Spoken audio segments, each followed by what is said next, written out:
మనకి క్లబ్బులు, పబ్బులు ఇట్లాంటి వాటిట్లో లేదా పాతకాలపు నైట్ క్లబ్బులలో ముంబైలో ఉండేటటువంటి వాటిట్లలో లేదా పాత సినిమాల్లో మనం చూస్తూ ఉంటాం. అక్కడ క్లబ్‌లో డాన్సులు వేస్తాం అమ్మాయిలు.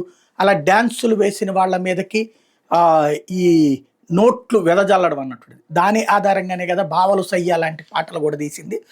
అయితే ఆఫ్ఘనిస్తాన్, పాకిస్తాన్‌లో మహిళలు బయటికి రాకూడదు. వాళ్ళు ఏదైతే బురకా తప్పించి మరొకటి ధరించకూడదు. ముఖం కూడా కప్పబడి ఉండాలి.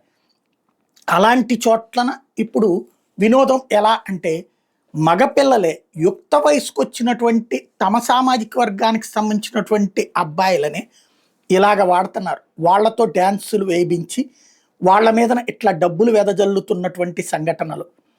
ఇవి అక్కడ కొత్త వినోద కేంద్రాలంట. అక్కడ వినోదం అంటే అబ్బాయిలు ఇట్లా డాన్సులు వేయడం అనేటటువంటి ఒక కొత్త కాన్సెప్టు వెలుగులోకి వస్తుంది. వీళ్ళు మళ్ళీ లెక్కట 15-20 సంవత్సరాల లోపు యువకులు మాత్రమేనంట.